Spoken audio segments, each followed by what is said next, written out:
that momentous day, a day that will live on in South African history, that really marked the power of South Africa's youth in standing up to the wrongs that they faced.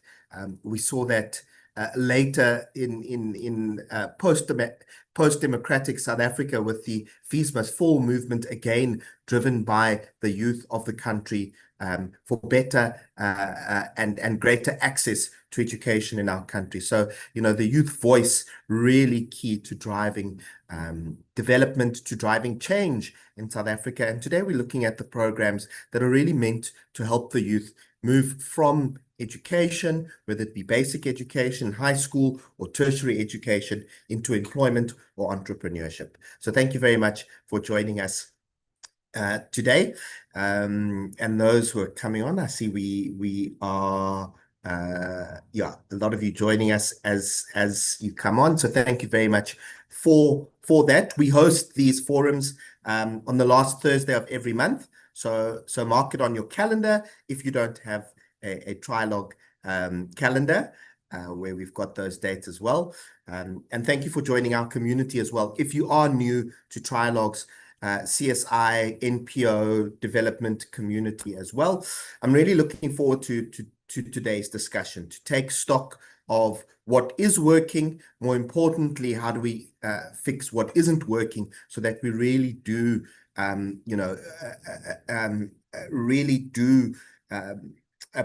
attack that structural high youth unemployment rate, which just seems to be rising. And we'll see as we go through the presentation how the numbers have evolved over the last 10 years and even longer as well.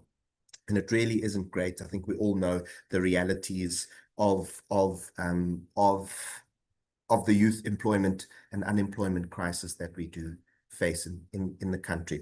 So thank you to our panelists as well for sharing their insights and time with us. And thanks to you, our audience, for joining us today. These monthly webinars are 90 minutes, giving us more time to delve into the really important topics that we deal with in each month. I just want to do a few technical points and some housekeeping. You would have joined us on our webinar and virtual platform.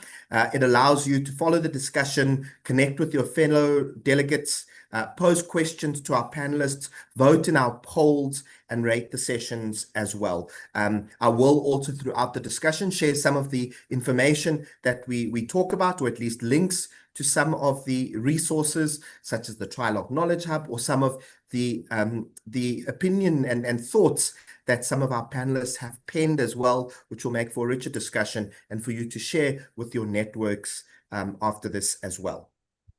I also encourage you to use the chat box, as I said, to connect with your fellow delegates. Let us know who you are as well. It's great to know who's in the room, where you're from. You'll also use the chat box to ask questions, and we do encourage you to ask questions throughout the session. I will draw from your questions as well. You can do so by clicking on the green Ask a Question button. The box will then turn green. You can then type your question and then just hit the send button, and it will pop up for us all to see. So just a reminder, I will be drawing questions from that. So thank you very much for that. And then please direct your question to one or more of the panelists and keep it as brief as possible so that we can get to as many of those questions as well. And then just finally, we'll have a short survey as well as a rating poll for you to just rate the session, give us your thoughts as well, because it really does help us curate these webinars to be exactly what you need, to be of value to you, to build capacity and to share knowledge as well. So please do take some time after the webinar just to complete that short survey there. And then just finally, the session is being recorded, and an article with the full recording embedded will be made available to all our registrants next week. And you'll be able to relive the webinar, pick up pieces that you may have missed, and share it with your networks as well, and to keep the conversation going. So thank you very much for that. I'm just going to touch briefly on the agenda, just to give us a structure of how we're going to roll out the discussion today. After my brief introduction, I'll be handing over to each of our panelists for their opening comments. We'll then dive into the discussion part of the webinar, and I will draw questions from the Q&A box, which I will also pose to our panelists as mentioned. And then each of our panelists will give a short closing comment.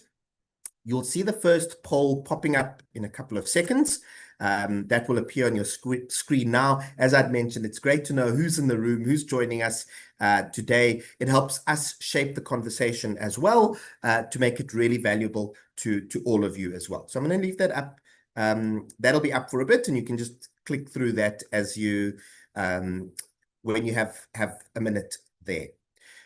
So yeah, that's going to be the discussion for today. Please feel free, as I'd mentioned, to share it with your networks, relive the discussion for any points that you may have missed. 90 minutes moves quite quickly, I'll tell you that. Maybe not as quick as a Bafana match, but certainly quite rapidly as such for the discussion. So please continue the discussion in your spaces, in your networks after today. So now, as I've mentioned, I mean, we all know the youth unemployment crisis that's facing South Africa, you know, and I'm not going to spend too long going through the numbers. We've got a really strong database and data metrics that come out from Stats SA on a quarterly basis, and part of it, you know, based on the crisis that we face with youth unemployment, you know, a lot of it focuses on the youth complement, you know, between the ages of 15 and 30 and 34.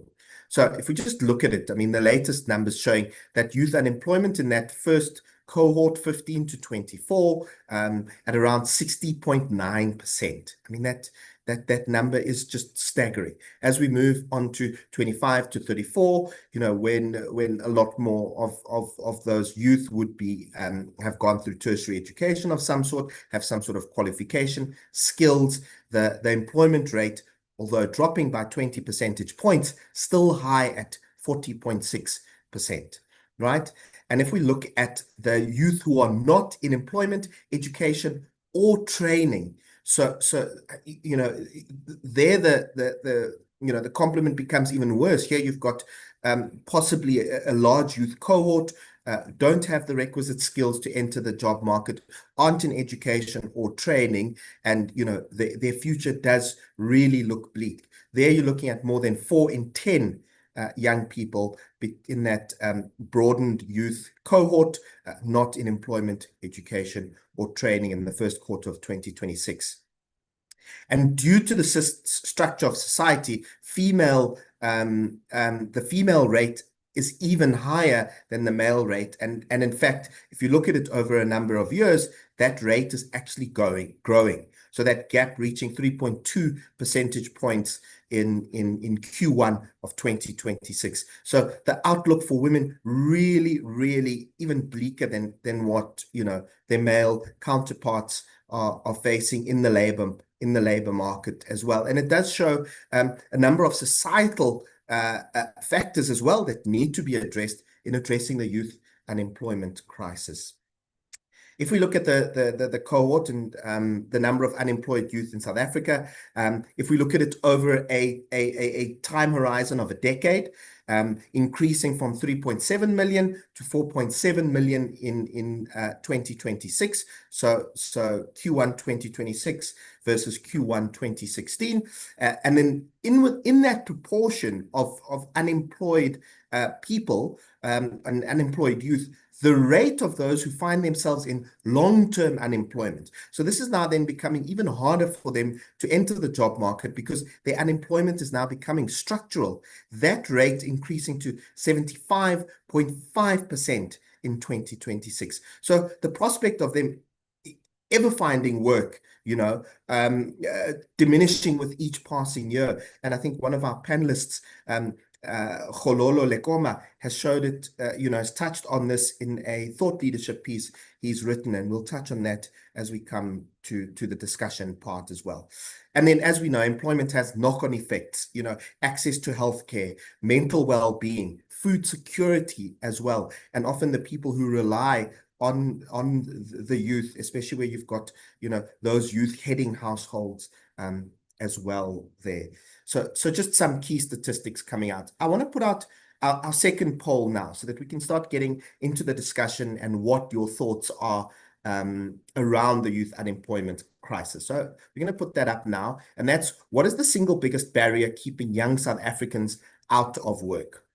So we'll leave that up for a minute as you go through those options. Now, I know some of these options are multifactored, right? But we want to just get your thoughts on some of these, even where it is a single choice.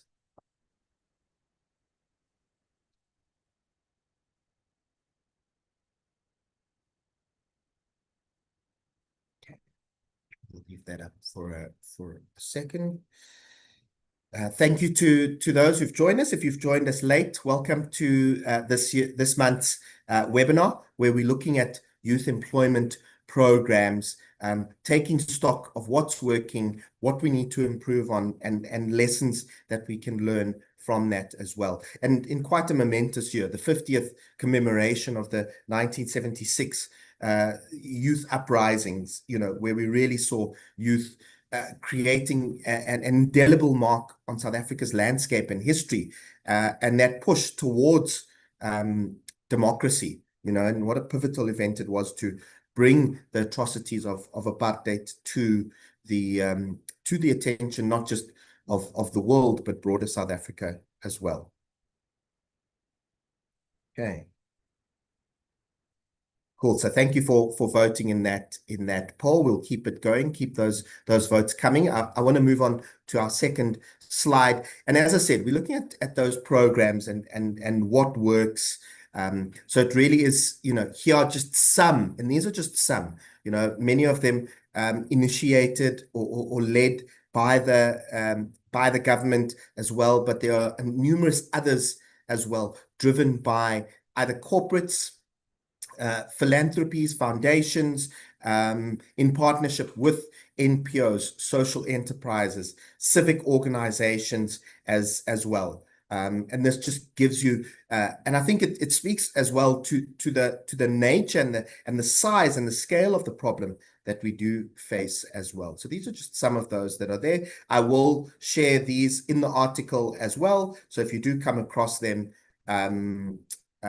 you'll be able to, find more information. We'll post links in the article, and you'll be able to get an idea, of more of what they are, how you could possibly leverage them and get involved there as well. And just as we go, so thank you for that. In fact, we've got from the Presidential Youth Employment Initiative, National Pathway Management Network Lead, Mapaseka Setlodi, who's joined us today. So we'll get an indication on the, government's efforts around some of these initiatives as well, to give you an indication of that. We're now going to put up the third poll quickly before I introduce my panelists formally. And these polls will still be up. So if you've joined us late or you've maybe missed it, you can still go on and vote anytime during the discussion as well. So in your experience, what is the biggest obstacle stopping South African employers from hiring first-time job seekers? Last year in this month, exactly, we looked at the first work, breaking that no experience barrier, right? So that first experience barrier, which is another barrier within the employment value chain. How do we break that so that young people get that first work opportunity to build their experience, to build their CVs, for future job opportunities as well. So I'll leave that up for a bit as we go through that. You'll be able to see our panelists while you're in that voting. So thank you very much. And then I will introduce them before we open up for the second part of for the main part of the discussion.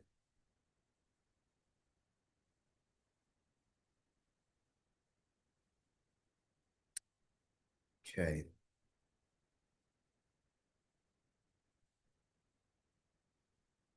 All right.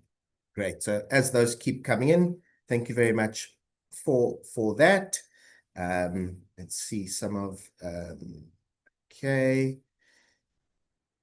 Okay, so around, if we look back at the first poll, we've got around 50% non-profit organizations, 12% big business, 19% small and medium business, which is really important and great to see as well. So that's great to see, consultant, academic as well. So thank you for that.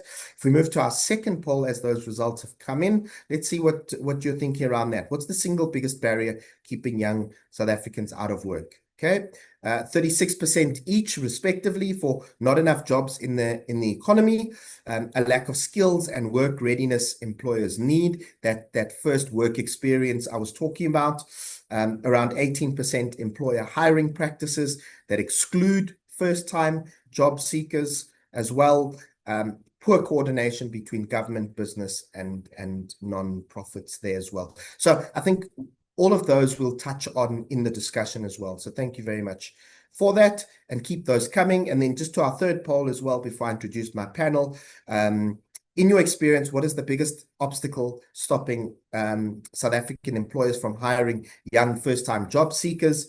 Around 29%, 32% now actually with the vote coming in. Skills gaps, graduates genuinely aren't ready for the demands of the workplace. 45% structural bias. Hiring processes are designed around experience that excludes young people by default. And there's an interesting article that I'll share, I think research done out of UCT around not just structural biases, but psychological biases as well in the hiring practices. Some of them unconscious biases, but biases nonetheless in the hiring process. And then cost. The investment required to onboard and develop entry-level employees doesn't make business sense. And I think that's a key one that we've got to get over quite quickly. You know, it's not just the rands and cents of it. There are longer-term, greater impacts beyond just the investment on that front. All right, so now I'd like to introduce our panelists as we dive into the discussion. Mapaseka Setlodi, she's from the National Pathway Management Network. She's the lead there. She's based in the Presidency Project Management Office in the Presidential Youth Employment Initiative in the Presidency. We've got Tseho Bokaba, Group CSI Manager, Momentum Group Foundation and Momentum Group there. We've got Khololo Lekoma, Chief Executive Officer for Credible, and Nokukanya Cele. She's a co-founder for Imisebe Agri Services based in KZN, Marion Hill. So thank you very much to my panelists there for your time this morning. Mapaseka, I know you've got very important meetings as well. So thank you for making the time to join us today. I know you have to leave early, but thank you for making time for us in your schedule, as is the same for you, Tseho, Khololo, and Nokukanya as well. So I'd now like to turn to our panelists for their opening remarks. We will start with Mapaseka, and then as we go through each panelist, will you switch your camera on? And then once you're done with your opening commentary, you can then switch it off, and we'll move to the second panelist on that regard there. Mapaseka, good morning, and thank you very much for joining us. What role does the Presidential Youth Initiative and the National Pathway Management Network play in addressing joblessness and unemployment? Good morning, Sheldon, and good morning, fellow panelists and the Trialogue community. Thank you for the invitation this morning. I'm really honored to be here with you this morning. So to answer your question on the role that the PYEI, for short, and the NPMN plays in addressing joblessness and unemployment, I think in simple terms, I would describe it as the Presidential Youth Employment Intervention. It was an initiative when it started. Now we refer to it as an intervention. It provides the national strategy and coordination effort, while the National Pathway Management Network, or the NPMN for short, provides the pathway infrastructure that helps young people move from learning to earning. That sounds like a lot, but let me break it down. In your introduction, Sheldon, you already gave us the context that South Africa's youth unemployment crisis is not simply that young people are lacking motivation, it's not that young people are lacking qualifications or job readiness. The problem is actually structural. We have a structural labor problem. There are simply not enough accessible entry-level opportunities for the number of young people who enter the labor market each year. The Presidential Youth Employment Intervention was thus established to respond to this challenge at a system level. Our role is not to run one isolated program, but to bring together this coherence of active labor market programs across government, across the broader youth employment ecosystem. And we focus on areas that can shift the outcomes at scale. You mentioned something very important about young people, that barrier, young people not even getting a foot in the door to gain the work experience that they need. So one of our levers in the PYEI is inclusive hiring. And that means making sure that entry-level roles actually go to young people. And there's a lot of work that goes behind that. I won't go into detail now. Another lever is the growth sectors. So those sectors with the potential to absorb young people at large scale. We have demand-led skilling, which I think is self-explanatory, self-employment and enterprise support, public employment, and pathway management. Now, the NPMN, or the National Pathway Management Network, is the connecting infrastructure in this system. And it is really designed to help young people, first of all, see the opportunities that are available, access and move between these opportunities, whether these are jobs, work integrated learning, training, public employment, or any other services that a young person needs. I would like to emphasize the three roles that the NPMN plays. Firstly, it reduces the barriers young people face when they are looking for work. Many young people are excluded not because they are unwilling to work, but because they cannot afford to look for work. It costs an average of 1,500 to look for work in South Africa, 1,500 a month to look for work in South Africa. Young people do not have those strong networks that are often required in this space, and they often live far from where opportunities actually are, or they do not know which opportunities are legitimate. And you mentioned a statistic about how young women are disproportionately affected by this. And an encouraging statistic, I know, from our pool of data, shows that 70% of the earning opportunities on SA Youth, SA Youth is the youth-facing platform of the National Pathway Management Network. 70% of the opportunities on SA Youth are accessed by young people. So what the NPMN does is aggregate reliable opportunities and support resources that young people can navigate towards without having to navigate this fragmented ecosystem on their own. The second role of the NPMN is to coordinate partners better. The youth employment space is full of very committed organization, both from government, the private sector, NPOs, but this is often fragmented because different actors train young people, different actors place them, different actors support employers, etc. But these efforts do not always connect. So the NPMN creates a way for partners to collaborate, to share learning, to refer young people more effectively, and to work on a more common understanding of what is actually happening in the labor market. And then thirdly, on the role of the NPMN, it shifts the focus from a once-off placement to transitions. Because a young person's pathway is really linear in this labor market. You don't just really go from university to employment anymore. Young people move from a short-term opportunity to training, to public employment, to self-employment, and later on maybe into more stable work.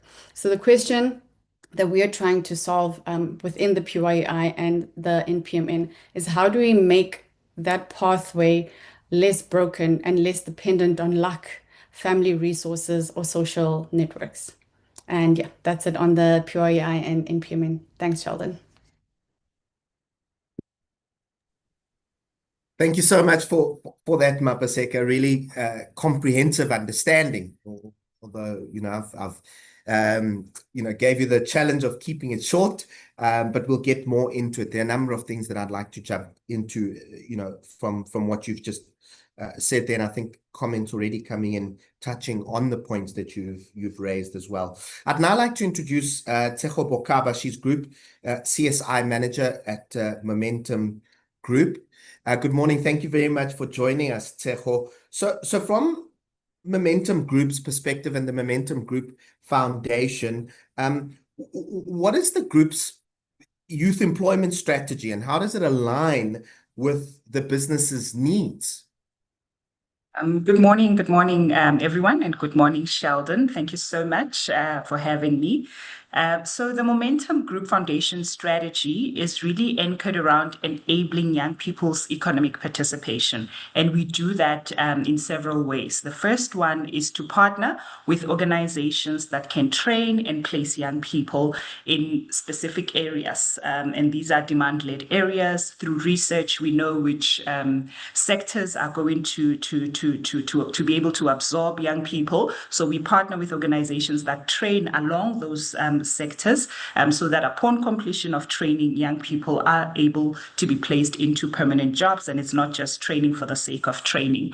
So that was our initial strategy. And then we realized that with the labor market not being able to absorb all the young people, we needed to look at alternative ways of enabling young people's economic activity. And we looked at entrepreneurship as a viable option through which young people can also participate meaningfully in the economy. And we invest in entrepreneurship. We partner with organizations that can help small businesses grow, scale, and eventually access markets, and so that they also can create jobs in their own businesses.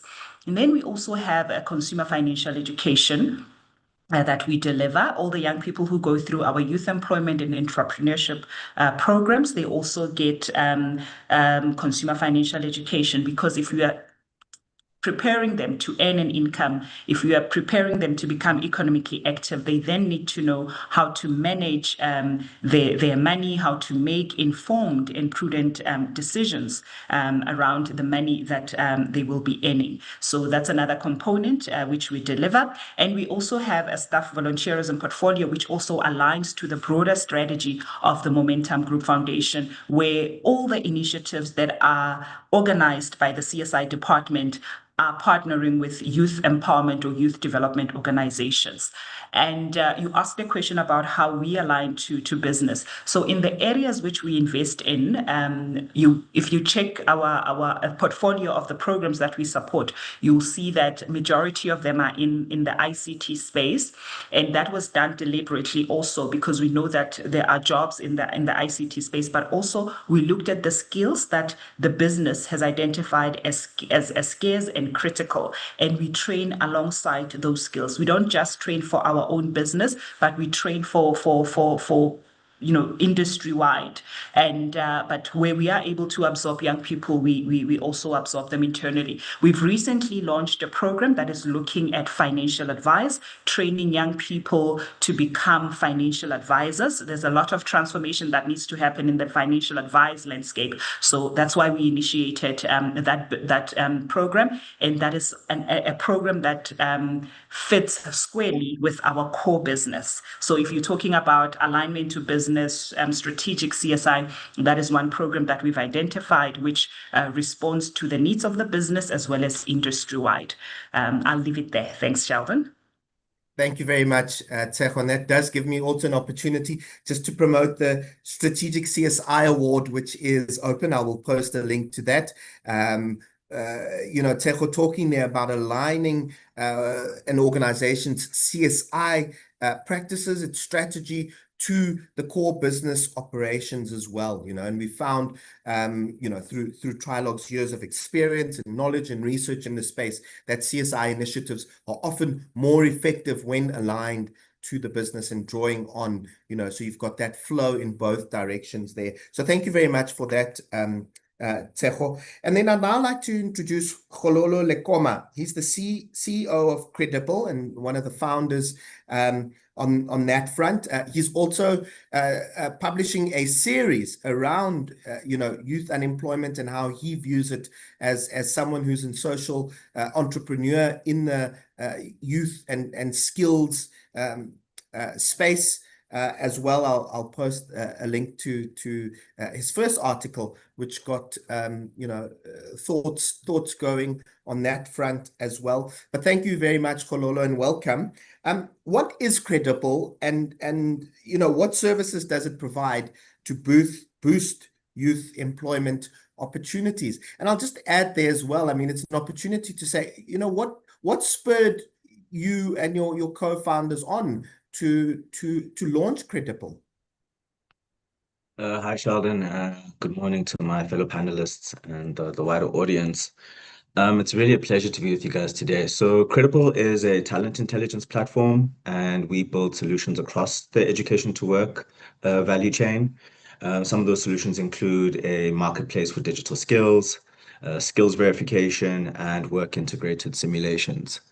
So I'll answer your question in two parts. What spurred us to maybe start and work in the space is that we've been working in the space for more than 11 years. This is our second business in the sector, and our first one really started back in university. And I think when you're young, you experience these challenges and access to market. And at the time, there were two main kind of trends that were going around, really particularly focused on the creative and digital economy, speaking to opening up the industry and, credit the photographer. And I think at the end of the day, those are really symptoms. They're not really root causes to the challenges that we are facing. I think now, more than 10 years later, it's quite clear that the challenges we face in terms of youth employability are quite structural. So the work we do right now is really focused on our learnings from running a marketplace for the last 7 years. I think a big thing that we saw running a marketplace is, the importance and use of things like CVs against the portfolio of work. And I think that was a big thing for us because we saw that clients and employers were always more keen to look at a portfolio of work over a CV. And, when you think about a portfolio of work, it's really just about demonstrated capability. I think, when you support employers and customers in their hiring decisions, you really want to give them confidence. And I think seeing what somebody can do is the clearest signal you will ever get. So a big work focus for us is like, how can we help young people really build portfolios of work, demonstrate their capability? And I think then that speaks to the current challenge around, this chicken and egg thing of experience. How does a young person get 2 years of experience if the requirements are 2 years? From our POV, it's really the way we try to simplify it for our team members that have joined this year is there's a common thing that says that you need 10,000 hours to master a skill. Now, I think definitely young people don't need 10,000 hours to be employable, but the reality is, where do they get their first 100 hours of experience? And I think for us, that's where we're trying to get really practical around how do we help young people build that experience. And our solution is that space is really now our work integrated simulations. Our simulations are skills pathways where young people can come online and really kind of do the kind of work you would experience in like the first 90 days of employment. And of course, we're trying to make sure that these solutions are as accessible and as scalable as possible. So finally, why did we choose to start writing? I think, to be fair and frank with you guys, it's frustration. Because one of the things I said in my second article is that I feel like the ecosystem is not really playing to win.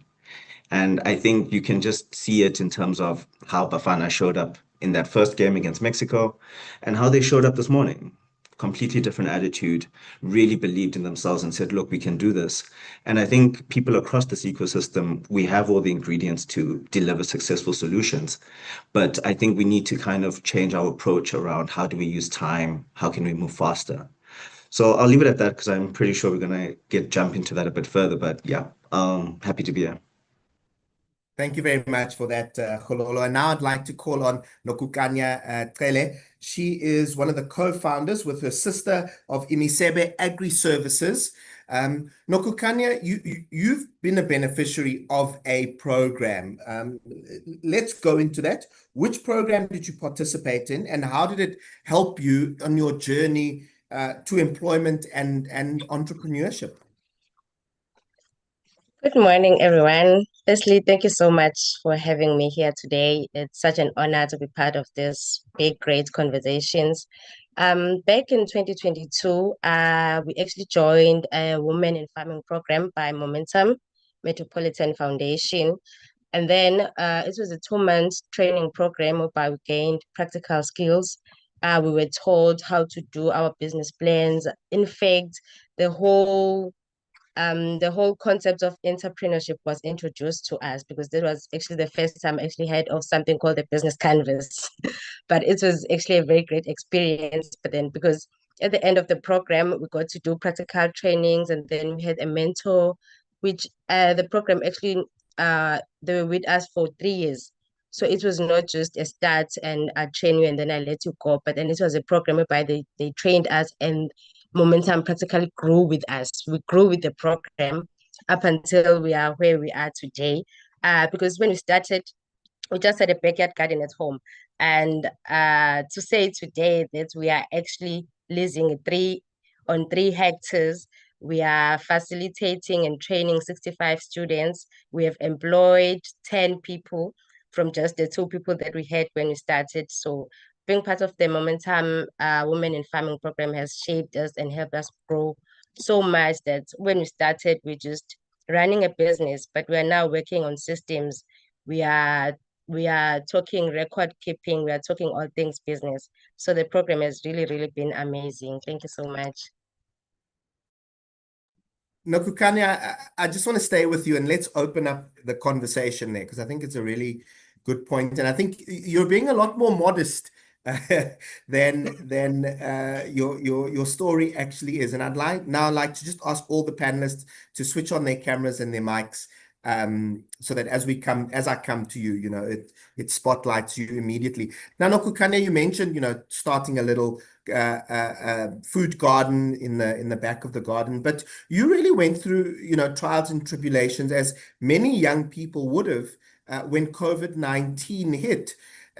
Let's start there. How did it impact you, and how did, you know, what you faced lead you to start that small garden? Okay, all right, Sheldon, let's go deeper a little bit. um, so back in 2019, when COVID-19 hit, my sister and I were working in a restaurant as well, and we were now at home. So at home, we've always had a backyard garden, but we've never ever looked at the garden as a business. We're just doing it as a duty. We'd wake up when our days off and go to the garden and work. And then we would get customers during the COVID-19. We had people coming in numbers saying, hey, can you please have fresh vegetables? Can you please have this? Can you please have that? So now whilst we're at home, we're like, no, man, we can actually do this. So we started selling more. We started going to the garden more. But still, before we joined the program, we never looked at it as a business that could actually sustain our lives. I think that is one of the things that is holding us back as the youth. We do not look at the things that are around us as businesses that has a potential to actually grow and sustain us, and look at it as work and something that we have to put effort into and make it work for us. So before 2022, before we joined the Women in Farming program, we would sell to our neighbors, but then they would come 10 rand per day, 10 rand here, 10 rand there, and we'd use that money to buy bread, to buy the things that we needed at that time. But never, never, ever did we look at our backyard garden as a business. And I think that brings me to my next point, Mapaseka. I want to bring you in here because you co-authored an article, and I'll post it as well.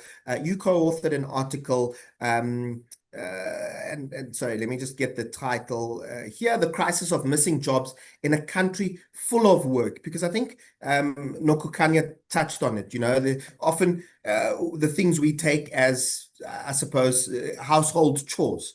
You know, you're growing something. We don't necessarily see it as work or jobs, right?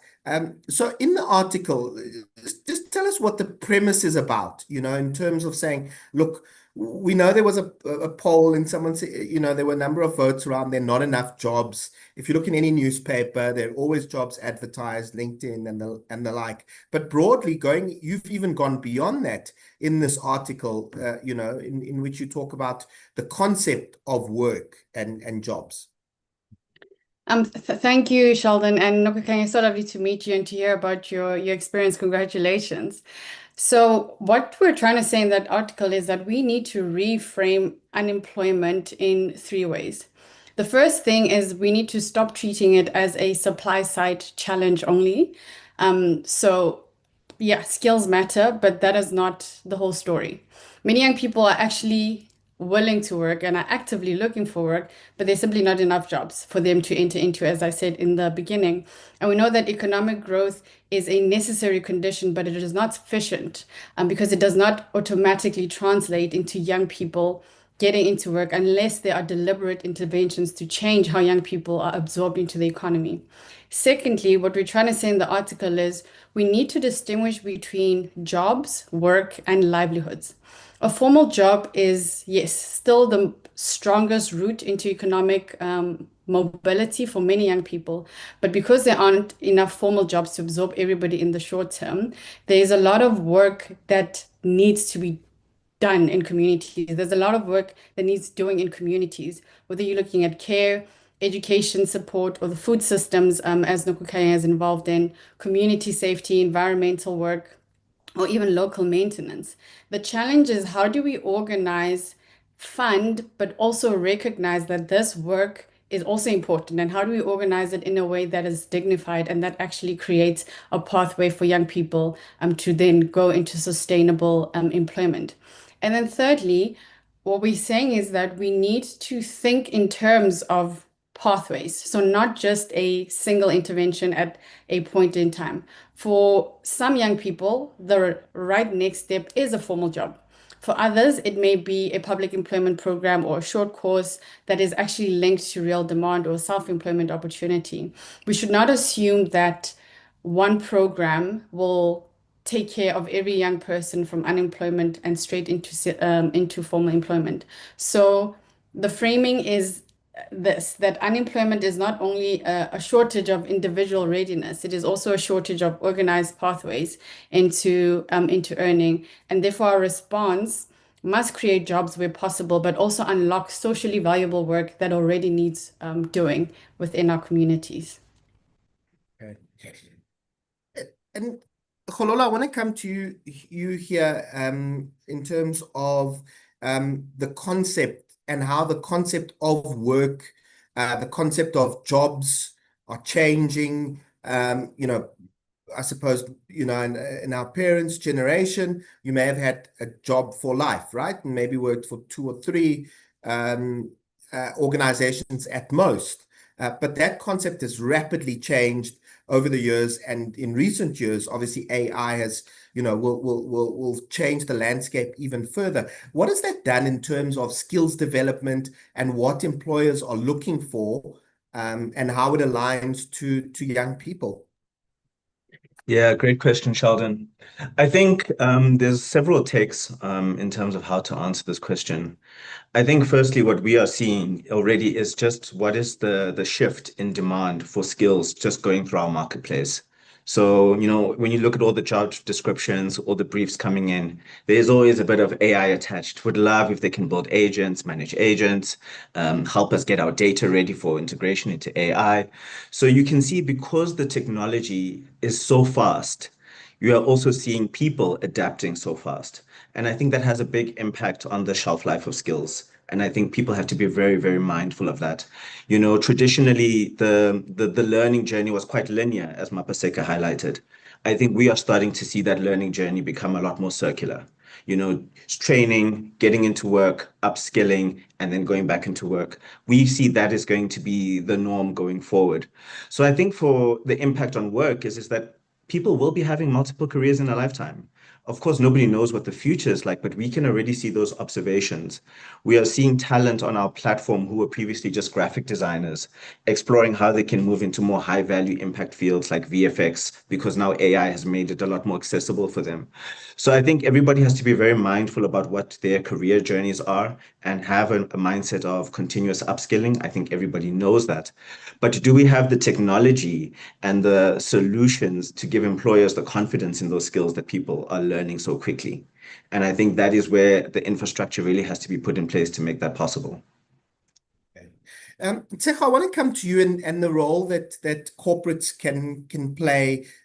We know that, obviously from Trialogue, we continually do research, and we know that the good work that's being done by corporates around, areas such as education, youth employment, entrepreneurship, and training and the like. But a point Mapaseka touched on is, there are a lot of efforts, both state efforts, government efforts, private community efforts as well. From Momentum Group's perspective, how do you align your programs, and you touched on it earlier, how do you align your programs to government efforts or to wider efforts so that, it isn't recreating the wheel every time, or, and that it aligns to work that's already being done and feeding into it? Yeah, thanks for that question, Sheldon. I think the reality is that youth unemployment is too large and too complex a challenge for any single organization or company to solve on its own, right? So if we really want to see a shift in numbers, we need to move from isolated programs to focusing on systemic impact. And I loved an article that Rihanna Rousseau published on Tuesday, which was talking about shifting from funding programs, but rather systems, and I think what the question that you're asking about the Momentum Group Foundation's efforts in aligning to the efforts of government is that although we don't have a formal partnership with government, we are always in talks with government, from the Department of Trade and Industry, Department of Labor, the Presidential Youth Employment Initiative, just in understanding their priorities and how companies like the Momentum Group Foundation through their CSI can plug into those things. That's why we support initiatives that Harambee drives, as well as the National Business Initiative, because those organizations work very closely with government institutions. So through such organizations, we are then able to align and plug into the priorities that government has identified. But I think for me, the biggest thing is around collaboration, whether it's with government, civil society, education institutions, and other businesses. We need to create more integrated support systems to avoid the duplications that you were talking about, and also avoiding paying school fees twice. When someone else has already gained some insights and lessons, we need to draw from that and make sure that when we move forward with those lessons and learnings to avoid us making them into the future. So I hope that answers your question. No, and I think you touched on an important point, not paying school fees twice. School fees are expensive. And one of the things that we've embarked on here at Trialogue, for some time, a couple of years ago, we had collaboration as our theme, both for our conference and for our handbook as well. But, we've taken that a step forward and looking into collaboration across different sectors to say what knowledge out there exists, how can we share it better, how can we use it to make and inform better decisions, and the like, and it's something that we're continually working on. And I think you touched exactly on the types of things that we're trying to solve with that across various sectors. Mapaseka, I want to bring you back in here. Something that Khololo touched on in when he answered earlier, as well as Nokukanya's location out in Marion Hill in KZN.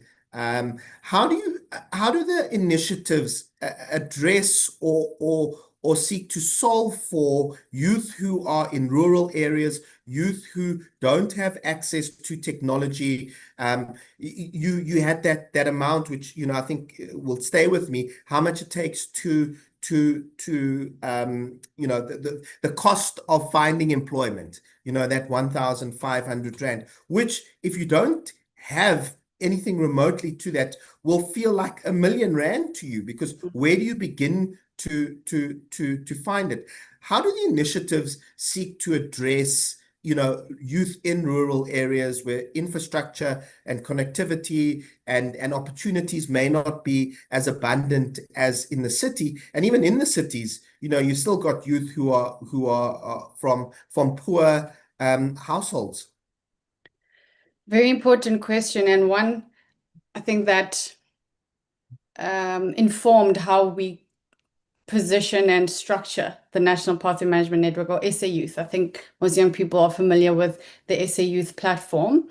So the realization from government is that it is expensive, that if data is a barrier, then we're locking out X number of young people from actually even seeing the opportunities or accessing the opportunities. So SA Youth is zero rated. It's a zero rated platform. So when you create a profile from anywhere across the country, you can gain access to it. And we went a step further and realized that actually you still need to be connected. And the way that our country is set up is, if you are in a rural Northwest, for example, maybe an MTN is stronger there, or what is this? What are the other networks? A Vodacom is stronger there, but actually the cheapest network, which might be a Telkom or Cell C, is not the strongest in that area. So we have actually partnered with we have a strategic partnership with a youth-led organization. I always say it's going to be young people who are going to solve the problems of young people. It's a mobile virtual network operator called Yomo. And what Yomo does is that it connects you to the best network, to the best service provider closest to you, and it offers rates that are much cheaper than the other service providers. But the important thing is that it zero rates all resources that a young person will need. So whether you're needing to apply to a university, that website is zero rated. If you need to watch a YouTube video on how to do calculus, that channel will be zero rated. So it has formulated its package in such a way that all youth developmental links, websites are zero rated. So that helps that access, or that barrier to access, because we know the challenges, the infrastructural challenges that our young people face. And then in terms of programs, yes, you're right. The labor market the opportunities are centralized in the big cities. But when we look at a public employment program, and that's why public employment programs are so important, because they reach young people where they are. I wish I had the map that actually maps out where labor market activities happens and where public employment programs are. They reach young people everywhere. If you think of the teachers assistance program, and I know that there are various different feelings about this, but if you look at that program, it reached more than 20,000 schools across the country. That's work experience for a young person who might not have had the opportunity to go work in a big city. So that's why programs like that and the Revitalized National Youth Service, which is also a community-based service program, is important.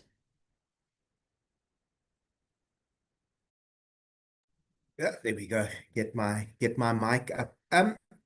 Nokukanya, I want to speak, come to you, and you touched on it, and I think, you've got what strikes me as your positive mindset about what you've achieved and the like. But I think it's important for those of us in the room to understand the social and the psychological elements around the uncertainty of unemployment.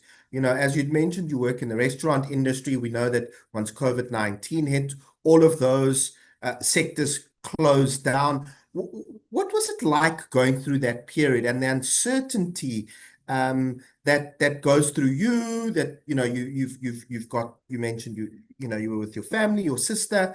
What are the psychological elements that we are important and that sometimes get overlooked when we just talk about solutions?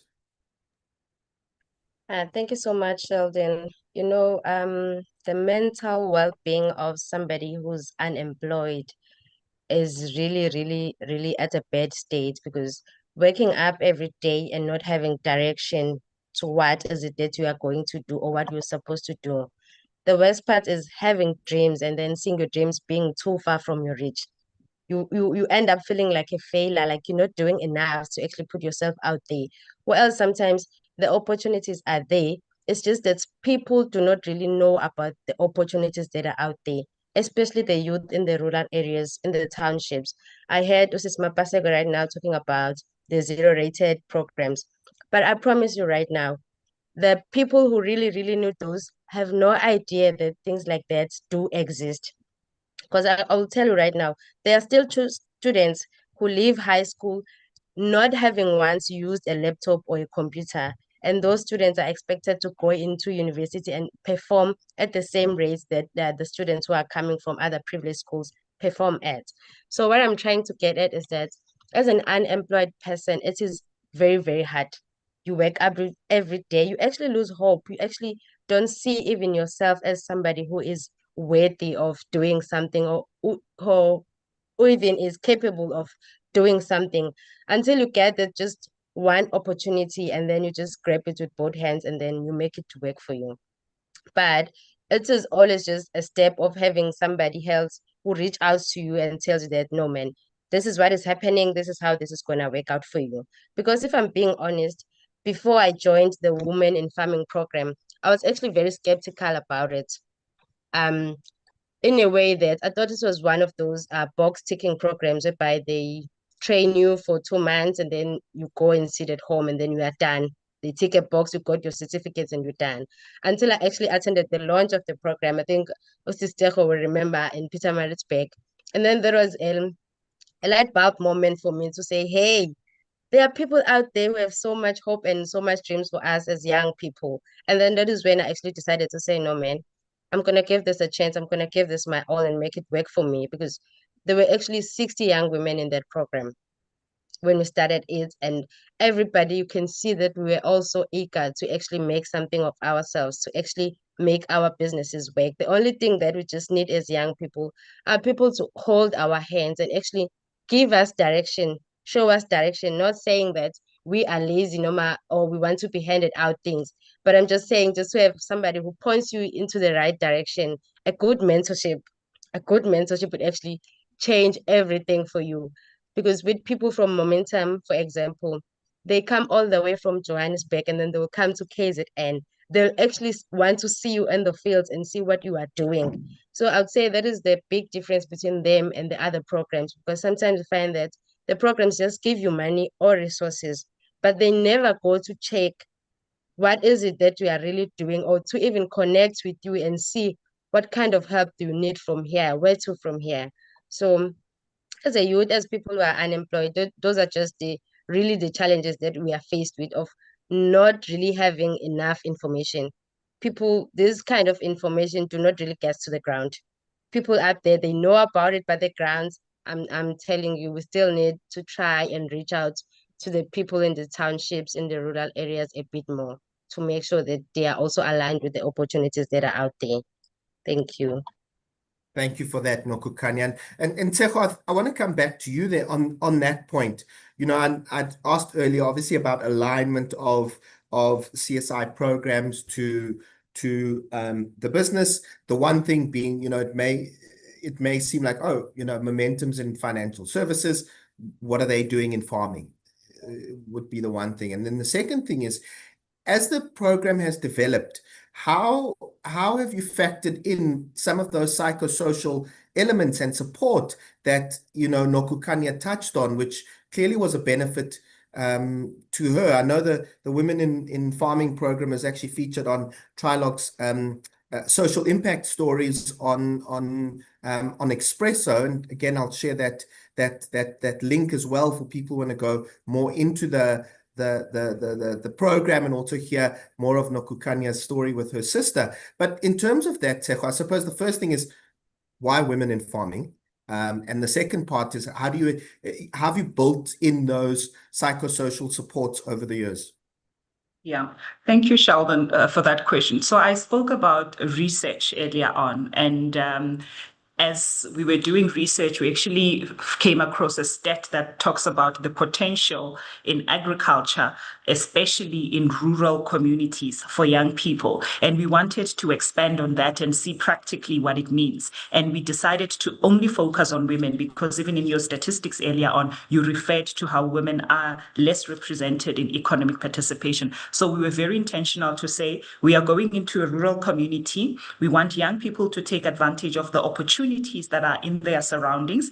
And we wanted to be young females. And that's why we actually went with agriculture. We also recognized that it's not an easy area or sector to invest in. There are so many challenges that these young people come across, whether it's theft of their crops and it's land issues, it's water issues. Most of them actually did not have water when this program started. So they have so many issues and challenges that they encounter along the way. But we with intentionality, we went in and said, we're going to make it work against all odds. And that's why we have Unokukanya, who now owns 3 hectares of land with her sister, and they are supplying markets and they're also supplying their communities. And what is nice is also it's about agriculture or farming is that you see local economic activity and growth as well. So it was very important for us to forget about our core business and say where opportunities are for young people, we will also go.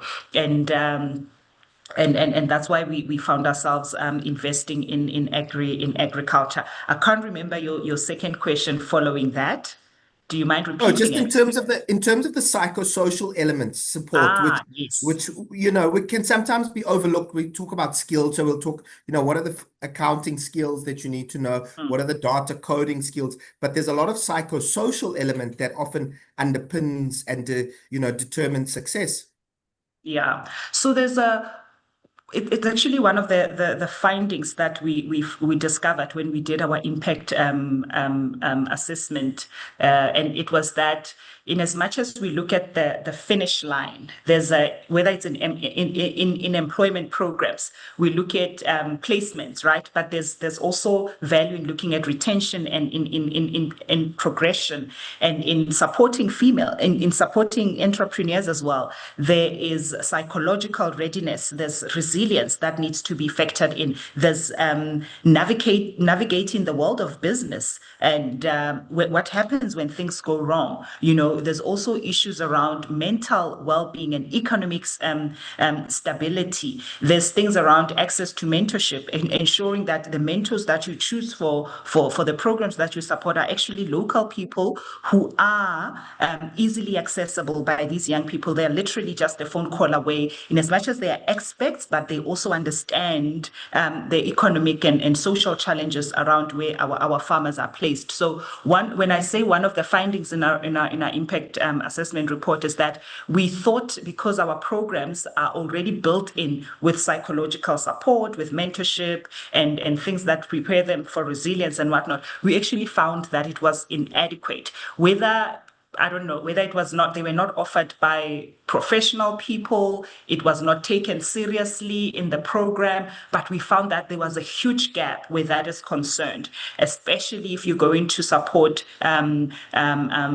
small business owners. There's a lot of mental resilience that needs to accompany that. So a lesson for us was that when we say we fund a program that supports entrepreneurship, we need to have it accompanied by a proper psychosocial resilience organization that specializes in working with young people in entrepreneurship. And it's not just something that is built in and it's a small component of that program. It actually needs to be a huge component, because if you get that one component wrong, then it compromises the quality of your program. It also compromises the outcomes that you want to achieve with that program. So that was a huge lesson that we learned. Okay.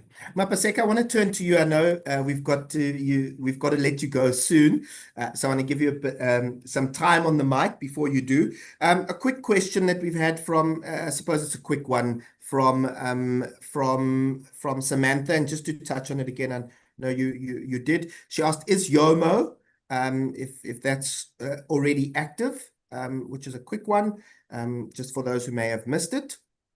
Yes, it is. And I have managed to manage my buyback 15 minutes from my time, so it's fine. I can stay on until Oh, 11 okay. o'clock, so no pressure on that. But yes, Yomo is active. They're actually doing a roadshow, and this goes back to what you raised, Nokukanya.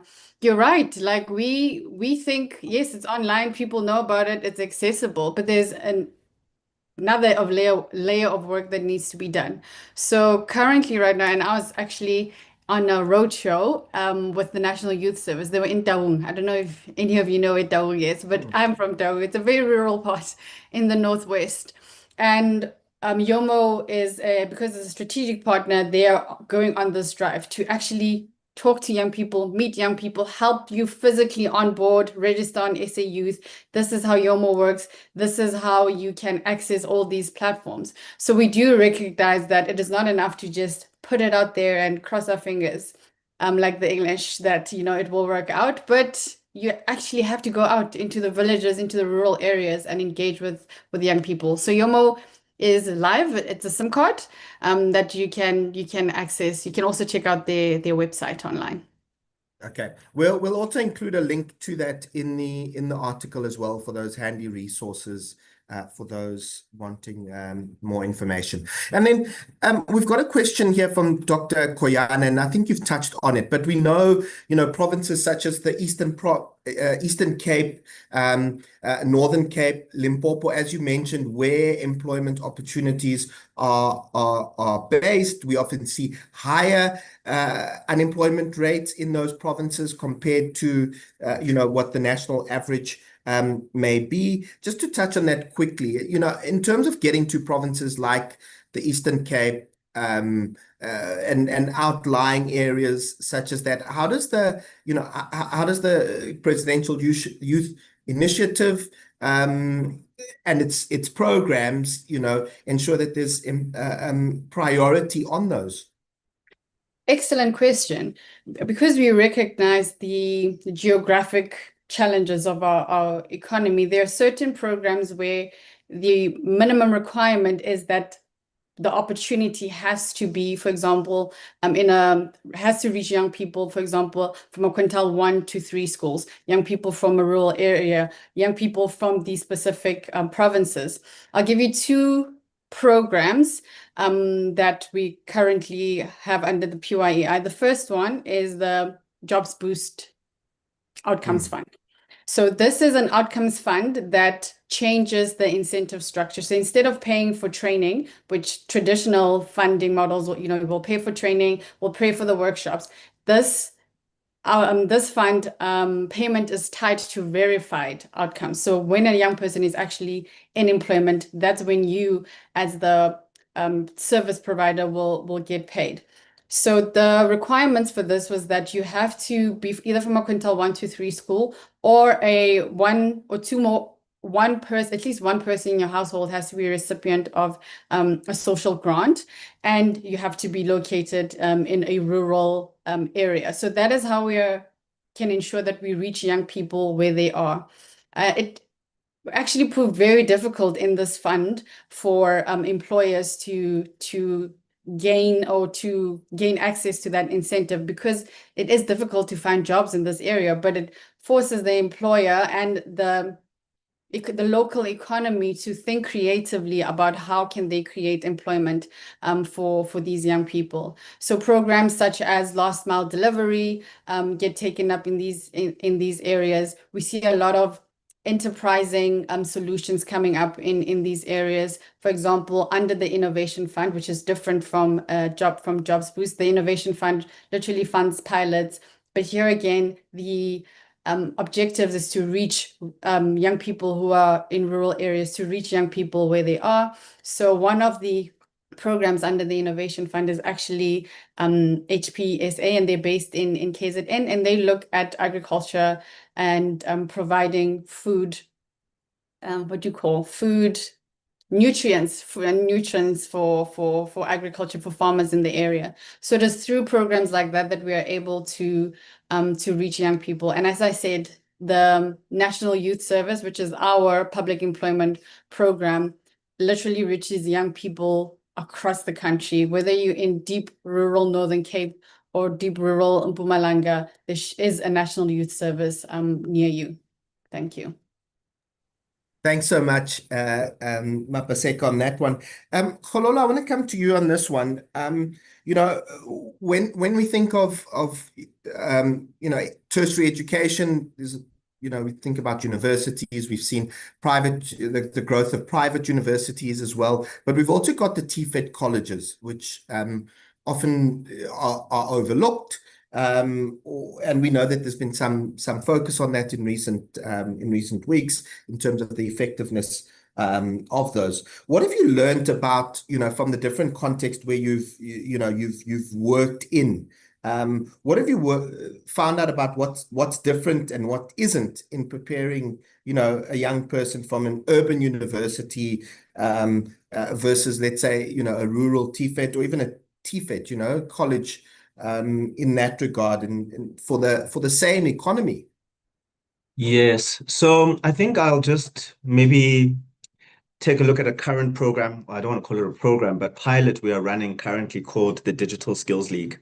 So we've invited 10 different educators to participate in the Digital Skills League, where they are allowed to bring in 100 learners to participate in our skills pathways. Each pathway is around 160 hours of simulated work. Now, we've just started the first cohort of learners, particularly from TVETs. And I think the biggest challenge is, you know, these guys are playing really at a disadvantage, and we have to be honest about that. The learners have to go to the ICT hubs to access computers because they do not have computers at home. Connectivity is a major challenge. So even when you just compare how long it takes to onboard learners from a, let's say, public university compared to the TVETs, you can see that they are just vastly differently enabled. So I think we need to think about, and as Mapaseka said, how do we solve some of these enablement challenges? I think connectivity, a major one. So that Yoma SIM cards, that automatically makes people be able to access the internet access at home and not having to travel to an ICT hub on college. And I think then you also have to think about the second and third order effects of that. Safety, traveling at night. What if you are working during the day and you want to do these kinds of interventions in the evening? So the constraints on the young people, particularly from the TVETs, is a major challenge. But I think we must also be very cognizant of that there are a lot of development partners and catalytic partners who are doing a lot of work in the space to enable the TVETs. I think, you know, a partner like the GIZ has done incredible work to ensure that TVETs are being focused on, not only from a career guidance perspective, but also to make sure that, I think Mapaseka was you who spoke about transitions. How do they transition from one intervention and get onto the pathway to employment? So vastly different in terms of the enablement. I mean, I myself am from Kimberley, so you also see the difference in terms of mindsets, in terms of digital fluency, awareness of specific AI tools that industry is using. And those are also some of the gaps we try to cover in some of the work we do. So I think that there has to be a larger focus in terms of enabling the TVETs to be closely aligned or better aligned to industry and the workplace, so that the workplace can more directly communicate what are those expectations.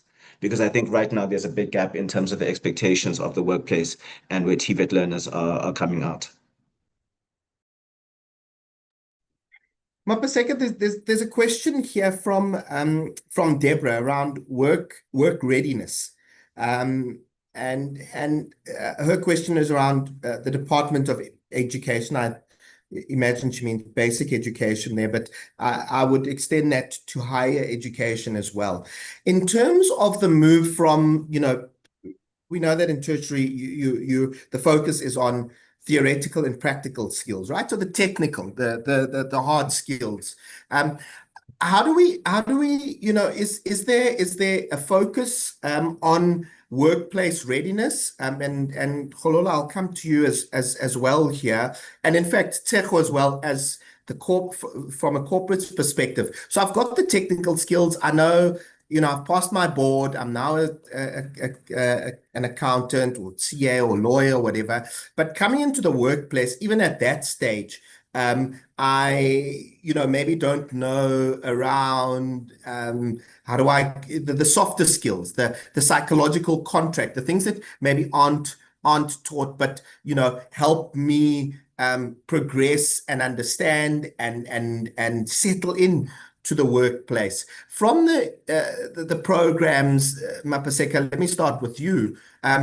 Is there, a focus on that through any of the channels, whether it be, either, once they've gone through a program or possibly getting, them at school leaving stage, because we know not every learner goes on to a tertiary institution as well. So how do we help those coming out of, with the National Senior Certificate, progress into the workplace or work opportunities? Thank you, Deborah, for that question. We realize and we acknowledge that young people are on a spectrum. So if you think of a spectrum, if this is the labor market, and there's a spectrum of young people, there are those who are much closer to the labor market and therefore maybe need not as much intervention. And then there are those who are physically and also technically further away from the labor market, and they need a little bit more intervention. So a pilot that was actually started under the Innovation Fund before I even joined the PYEI is what we call the basic package of support. And the basic package of support recognizes that young people don't just need a once-off touch point. They need multiple touch points and different types of touch points in their lives. So a young person, for example, who just left school and now who just left matric and is now looking for employment, they will need a completely different intervention from a young person who went to university and are looking for employment. So if we talk about that young person who left matric, the types of psychosocial support that they need is very different and should not be treated just as a soft add-on. It is critical. Imagine a young person who's probably the first in their whole family to ever find a formal work, and then we place them in really difficult work environment like a call center. I'm just making an example. It is extremely challenging, and work needs to be done both on the employee side and the employer side. So a basic package of support gives you a coach, and that is a coach that you can refer to at whenever, whether you just had a tough day at work and need somebody to talk to, there's a coach for you to debrief with, to encourage you, whatever challenges that you're facing, there is a coach. And that is essentially how the public employment services should be working. We have labor centers across the country, 120, 224 if we count the satellite offices. That is what a labor center should be doing. A young person should be able to walk in and you're supposed to get that type of service. But our ratio of labor center workers to work seekers is 20,000 to 1. So for every 20,000 work seekers, there's one social services. So you can imagine how skewed that is. And that's why I think technologies such as, AI or support from a Harambee or from a SA Youth that can really help young people get the support that they need.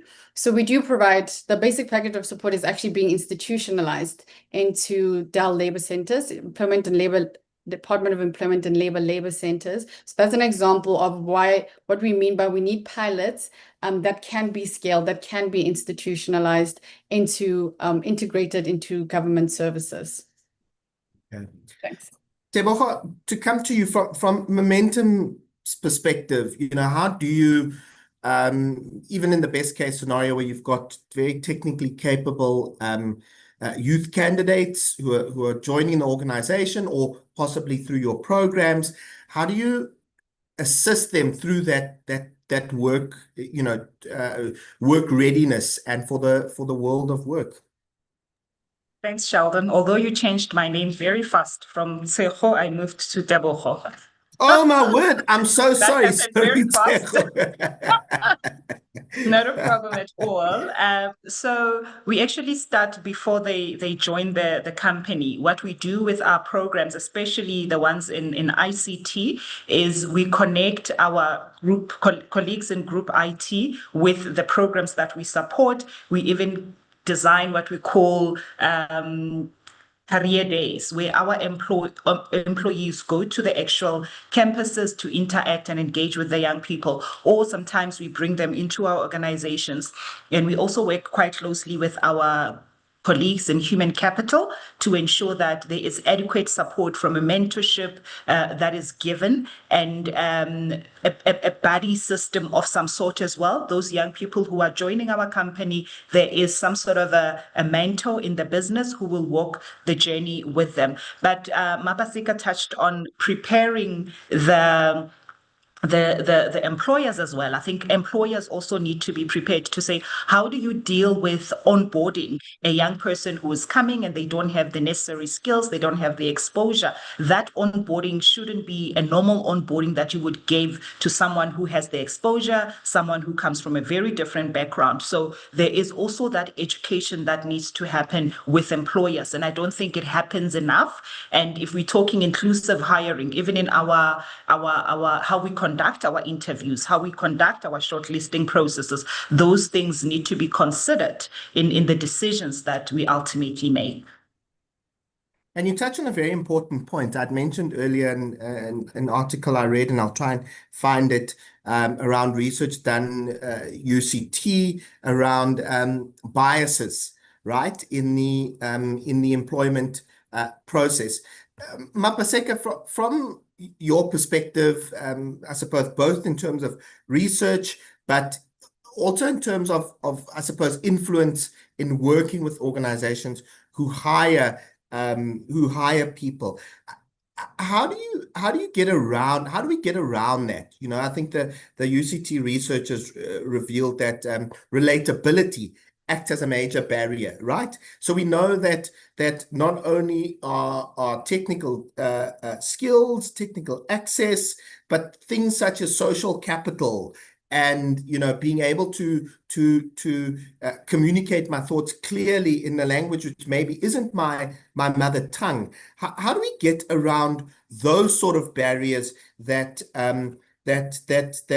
young people, often from rural areas, from townships, may face, in addition to all the other barriers or hurdles they need to overcome? I think that's a very important nuanced point to raise, because it is an accurate reflection of how young people experience the labor market. And one approach, and as I mentioned in the opening, the PYI works at a system level, is our first lever is actually on inclusive hiring. And inclusive hiring is broad, but it tackles these types of barriers that young people face. So firstly, let a entry-level job be an entry-level job. Don't ask a young person for 4 years experience for an entry-level job. There's also a drive for the private sector to change their hiring practices, so that young people can actually enter these jobs. And then there is, once the young person is in that employment, as I said, work needs to be done on the employer side as well. There's an organization, I might be getting it wrong, but I think it's the Ituba Collective, and they work with private sector to create a enabling environment for a young person to actually thrive. And we also we get feedback, so we react to the feedback that we see from the trends in the labor market. So if we are, for example, channeling young people, pipelining young people to work in a global business services sector, and we see that there's very high turnover in that sector, then what is it that is actually happening? Because there's a lot of investment that goes into that, but what is it that's happening in the sector that's causing young people to leave at a much higher rate? So then we work with employers in that sector to understand and to create a much more enabling environment. And we don't do any of this ourselves. We work with experienced organizations like the Ituba Collective that I mentioned, to prepare young people to prepare employers rather, to create an enabling environment for young people. Young people. And I think that's really important, inclusive hiring, as part of our conference, which we just closed off in May, one of the central themes was around voices, was around inclusion, was around youth as well, and I think that really is important. Otherwise, we just perpetuate the same sort of networks, and the same sort of profiles in terms of class and the like as well. I want to launch our fourth poll now before we go to our closing statements. And now that you've heard the bulk of the conversation, after today's conversation, what's the single thing that you are leaving with that has most shifted your thinking? I know most of us are going to leave here with 2 or 3 or even more than that, but what's the one that stands out for you? I'll leave that up for a bit before I come to my panelists for each of their closing remarks. Khololo and Mapaseka, I just want to touch on, both of you quickly. I want to get to Vuyo's question before we do wrap up. So while the poll is going, Vuyo asks around I'll make it brief, but her question is, her question is around pursuing careers abroad as part of that youth unemployment solution stack. Obviously, the number one thing that would come to mind is we potentially lose skills and capacity. But if you're a young person who feels that you can't find a job locally, you've tried, or even if it's just for a short time, what are those? How do you factor in or think about going abroad as part of that employment stack? Khololo, let me kick off with you before I come to Mapaseka on that. Yeah, I think even just from a numbers perspective, it has to be part of the strategy at a systems level, but also for a young person. I think obviously earning foreign currency is a major opportunity. That's a big part of where Credible makes a lot of our business. But I think a couple of things to highlight is, of course, as a continent, there's a job deficit. So we're not creating enough jobs at the rate that we need to based on the number of young people trying to enter the economy. So that is why exploring global work opportunities is critical. But I think then we have to talk about how does the global market view our skills and view our personnel, in the sense of, are these skills being benchmarked against international standards? Earlier on in the previous talking point, you're talking about work readiness. And for me, that's such an interesting topic, because whenever you ask somebody about work readiness, it always seems like everybody has a different understanding of what work readiness is. So I think we also now need to ask ourselves, what is that shared language and that shared benchmark to say what is work readiness? So I think those are some of the things that are quite critical. I think Collective X has adopted the Sophia framework, Skills for the Information Age, as a benchmark to determining what is ready to work. I think that needs to be propagated and marketed more so that we can all kind of adopt that language. But for a young person, if I wasn't Incredible, I would definitely be looking to compete globally in the global talent market. But yeah, that's it from my side. Okay, thanks. Mapaseka, how should we be thinking about opportunities abroad in that solution stack, as Vuyo says? So there are, in my opening remarks, I mentioned that we work in priority growth sectors. And one of those, the way we've identified these priority growth sectors is, what are those sectors that have very low barriers to entry, high potential, high job growth, job creation potential, and for young people, and where we have a competitive advantage compared to other markets. And one of those is digital and global business services. Because of our neutral English accent, because of our time zone, we can service those markets we can service those markets well. And last year we actually went on a roadshow for South Africa to be seen as a go-to place for these types of global business services. We went all over the UK, marketing South Africa positioning it as a lead that can provide global business services to the rest of the world. So Khololo is right, like this has to be part of the solution. And we're seeing trends where young people are physically going abroad to look for work. And I think our role as government is to protect the young people, enable them to go for those opportunities, but also make sure that we have engagements or bilateral arrangements with the host nation so that our young people are taken care of in these countries, and that the work opportunities that they get are actually legitimate. I'm sure we've all seen the news of how some of these opportunities can actually become very precarious for young people. Thanks very much for that, Mapaseka, and thank you to you all for joining us today. We've come to the end of our time, and just a short closing comment from each of our speakers. Thank you for voting in our polls, for your questions, for your comments, for engaging with us. You'll see you can rate the session there, which is just a click of the button. And then if you would just take a short survey on today's webinar once we're done. All of the resources that have been posted, if you haven't had a chance to click on them or get the links, they will be available on the feed post the webinar, and they'll still be available on the platform, and we'll also share it and some of those in the article as well. But Tsecho, let me start with you. Your closing remark, and each of us has around 30 seconds. What's your closing remark that you want to leave us with, Tsecho?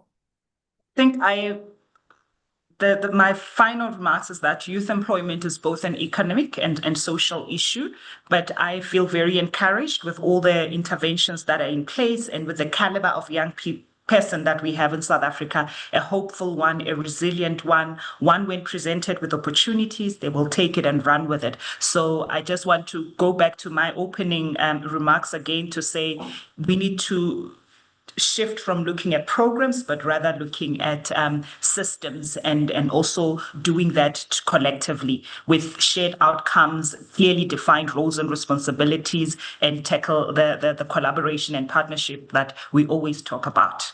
Thank you, Sheldon. Thank you so much, Tsecho. I think those are really important points, for any other CSI practitioners on the line to think about the ecosystem, collaboration, not paying school fees twice, as you said earlier. Khololo, your final remarks or comments? Yes, firstly, thank you to the fellow panelists. But I think just to touch on what Nokukanya said, young people, we know we're solving the problem for them, but I think it's important that we do so faster. It's so difficult for young people to carry like this kind of challenge and to feel so isolated. So I think we need more collaboration, we need more coordination, and I think those two things alone can help us deliver the solutions young people need a lot faster. Awesome. Thank you so much, Khololo. And have a look out. We'll also share some of Khololo's thoughts and those other articles that I'd mentioned, Mapaseka's and some of those Trialogue case studies from the Momentum Group as well. Mapaseka, your final comment, and maybe what you'd want companies on the line or who'd be reading this later and watching this later to keep in mind. So to the young people, firstly, I want to say and acknowledge that government owes you so much. We as government owe you so much. And to know that we are working on creating that coherent, cohesive ecosystem that does not depend on luck, that you can actually navigate and get to opportunities much more easily. And to companies and funders, I think my top recommendation is to please, let's look at funding pathways and not isolated projects.